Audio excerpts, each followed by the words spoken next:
సంగారెడ్డి జిల్లా నారాయణఖేడ్లో ఈరోజు ఏఐఎస్ఎఫ్ ఆధ్వర్యంలో ప్రెస్ మీట్ పెట్టడం జరిగింది. ఇదైతే ముఖ్యంగా రేపు రానున్న రోజుల్లో అంటే జూన్ 15 తారీఖు నుంచి ప్రైవేటు పాఠశాలలు మరి అదే విధంగా ఈ యొక్క ప్రభుత్వ పాఠశాలలు కూడా ఓపెనింగ్ అయ్యే పరిస్థితి ఉంది.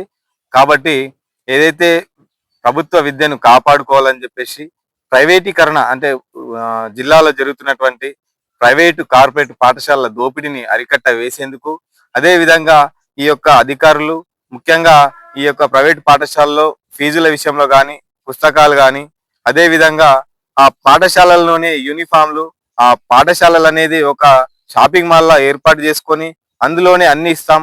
షూస్ తో మొదలు పెడితే లాస్ట్ కి నీకు పెన్ను కూడా రాసే ఎగ్జామ్ ప్యాడ్ కూడా స్కూల్ పేరు మీద ప్రింట్ అయ్యి ఒక బ్యాగ్ లో ఇవన్నీ వ్యాపారం జరుగుతున్నటువంటి పరిస్థితి ఉంది. విద్యాకు చట్టాన్ని పూర్తిగా తుంగలో తొక్కి ఈరోజు ప్రైవేట్ పాఠశాల దోపిడీని అదుపు లేకుండా పోతున్నటువంటి పరిస్థితి ఉంది. కాబట్టి విద్యా అధికారులు వెంటనే స్పందించి ఈ యొక్క దోపిడీని అడ్డుకట్ట వేసే విధంగా చర్యలు తీసుకోవాలి. విద్యార్థుల తల్లిదండ్రులారా మీరు ఒక్కసారి ప్రైవేట్ పాఠశాలలో చేర్పించే ముందు ఆ పాఠశాలకు అనుమతులు ఉన్నాయా లేవా, అదే విధంగా బస్సు ఉన్నట్లయితే ఆ బస్సుకి ఫిట్నెస్ కానీ ఆ సంబంధించినటువంటి ఫైరు ఇవన్నీ ఉన్నాయా లేవా అని చెక్ చేసుకొని మీ పిల్లల భవిష్యత్తుకి మీరు ఉజ్వల భవిష్యత్తుకి పాటుపడాలని చెప్పేసి మేము సందర్భంగా తెలియజేస్తా ఉన్నాం. అంతేకాకుండా ఏదైతే ఈ ప్రభుత్వ పాఠశాలలో విద్యార్థులు చదువుతున్నప్పటికీ కొంతమంది కొన్ని ఆయా పాఠశాలలో ఈ ఎఫ్ఆర్ఎస్ సిస్టమ్ వచ్చింది.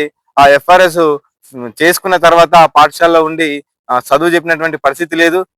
మరీ ముఖ్యంగా నారాయణఖేడ్ వెనుకబడినటువంటి తాండాలలో ప్రభుత్వ టీచర్లు పాఠశాలకు వెళ్తున్నప్పటికీ అక్కడ ఎఫ్ఆర్ఎస్ నమోదు అయిన వెంటనే ఆ పాఠశాలను వీడి వాళ్ళ సొంత పనులకు వెళ్ళడం జరుగుతూ ఉంది.